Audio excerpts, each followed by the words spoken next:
I had a very, very, very vivid dream. Been having a lot of these vivid dreams lately. And if a message is due, I'm going to talk about it. So here we are. This is about the twin flame dynamic. And in this dream, this setting, just out and about, doing what you gotta do, kind of strolling and enjoying your day. And then you're like, oh yeah, I want some Dairy Queen. So you stop at Dairy Queen, and before you even get around the corner to the building where you take the order at, you hear your twin's voice. And what's absolutely wild about this dream is that I don't know if it's like this for anybody else, but in a dream, I don't really hear people's voices. And it's a frequency thing with that. So something about feeling or hearing the frequency before you actually come in contact with them is very significant. And then you get up to the window of the Dairy Queen. And when you get to the window of the Dairy Queen, they have a coworker there. That coworker is just like, okay, well, I'm going to go on break so you can take this order. And then this person, your twin, kind of reluctantly takes your order. And they pretend not to know who you are. They ask what your name is. And even though you want to be like, you know who I am. Like, that's a silly question. But they look at you, and it's almost like the look in their eye is taunting you to see if you're gonna call it out or not. But you respect that they don't want to acknowledge that they know you. So you pretend you don't know them. And this is a perfect example of that twin flame energy where you're reflecting energies. Okay, well, if you don't know me, I don't know you. Fuck it. Fuck it. So this person is still kind of in the energy of playing games and ignoring those feelings and refusing to acknowledge those feelings. And with this person being in a working setting, I will get back to that here in a second. So the coworker seems super bubbly and happy.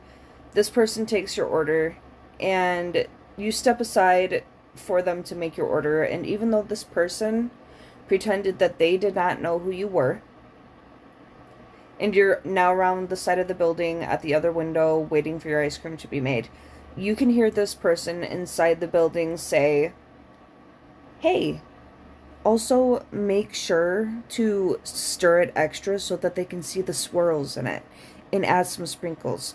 And what I ordered in the dream was one of the cotton candy blizzards. Cotton candy blizzards is a certain color variation. And I want to point this out as well because in the dream, it was still cotton candy colors, but like cosmic because they added in some black sprinkles and stuff in there. So something about the cosmos, this being a cosmic connection, this person had your thing altered a little bit. It had your order altered a little bit, but they knew that you would like it, and that's why they did that. But the coworker that I had previously mentioned that was going on break comes out, and they give you a big ol' hug, and it's a female coworker, mind you, so the energy, it's feminine, it's bubbly, it's happy, and this person comes, and they take you, and they bring you into the back of the building on the inside. And I remember in the dream thinking like, wow, this building actually has a lot more going on the inside than what is showing on the outside. On the outside, it's small, and you wouldn't expect all this stuff to be on the inside. You know what I'm talking about. Like, I don't know, kind of like with trailers. Trailers look very small on the outside, but when you go inside, they're actually usually pretty fucking nice and spaced out. And this coworker is showing you everything that has to be done in the back working space. And then you go off on a little side quest with this coworker. You know, they're showing you all the stuff that needs to be done. before your order is up. And then you get your ice cream, and then you go eat your ice cream, and eventually when this person is out of work, they find you and you're face to face with them. So I want to point out some of the very significant things in this dream. The dream is a classic reflection of the runner-chaser dynamic, where in the 3D, the twin is all cold and distant and non-acknowledging. I don't know if that's even a real word. But then in the 5D, in the background, there's still like, hey, yeah, just make sure you put some extra swirls in there and you add some sprinkles in there because I know that they would like that. So the 3D persona, who they are in the physical world, versus the 5D persona are two different things. But I think that the co-worker represented divine guidance, and this divine being was showing you, they brought you back into the space of this tiny little Dairy Queen that you would think is crammed on the inside. Like, you'd think there's not too much space, and we all know those little Dairy Queens don't have a lot of space, especially the ones that aren't the grill and bar and they just serve up the ice cream, and they're usually a small little thing on the corner of a street corner. If you know, you know. But they take you into something that seems like it would be small, but on the inside it's a lot bigger, and there's a lot of work that needs to be done. So that is a great representation of all the work that this person still needs to do before they can acknowledge you. Before they can not... They do acknowledge you in the 5D space, in their subconscious. In the 3D world, they are refusing to acknowledge you, and they know they still have a lot of work to get done. So they, in a sense, see you as a distraction to their work if they were to come towards you, and then the work would not get done. So trust the process. Let the divine guide you in this situation. The divine will send you little messages. Watch out for the signs and synchronicities, because this person subconsciously is sending you all this love and abundance. And I thought it was just the cutest thing, like, because it reminds me of the bad boy that wants to act like a hard ass, but they actually have a soft spot for their girl. They think they're putting on this act that is believable to you, but you know deep down in the background that that's a bunch of phony baloney, because they're like, yeah, actually put some swirls in it, like make sure that the colors aren't completely mixed together. I want all the colors to stand out separately, and then add these little sprinkles in. And it was cotton candy, so it is of course a sweet one, but they made it kind of like a galaxy theme. And I think the cosmos, it has everything to do with the cosmos.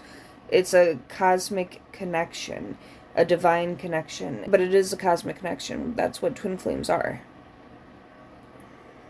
So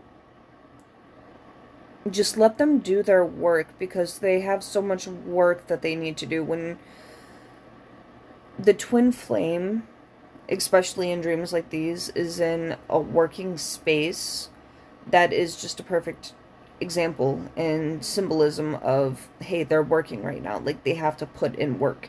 They have to work on all these things that are going on inside at the moment, but they still have all this mushy gushy softness for you. So that's where it is, and that is where it is at. It's a familiar, normal setting. You know, it's grounded in daily life, and then you just serendipitously cross paths with them. And when you do, they might act like they might not know who you are, or be on some very strange shenanigans, but it's just that hard-ass persona. So don't take it personally. There's a lot of mirroring going on right now, and if they still have to do all this work, and because it's a twin flame connection, and they still have all this work to do in the background, and the divine is showing you this work that they need to do, then because they're reflecting you, that also indicates that you have a lot of work to do on the inside, even though it may seem small to you. It's just the runner-chaser dynamic of the twin flame, and eventually the runner is going to get tired of running, because they know what the inevitable is. But I do want to point out that twin flames reuniting is very 10 to 20% chance. So the twin flame union usually is a catalyst to start a spiritual growth in spiritual journeys, and it kind of like slaps you on your ass and sends you on your way, and it's there to make you a better person and for you to decide, hey, this is not who I want to be anymore, or something rather. It opens your eyes to what you will tolerate and not tolerate, and who you want to be and who you don't want to be. After waking up from this dream, there's a song really stuck in my head. It's called Cotton Candy Skies by Code, or Cody, I'm not sure, but I think it's Code. So Kode, Cotton Candy Skies. Because I was dreaming about cotton candy ice cream. So give it a listen. It's a beautiful love song.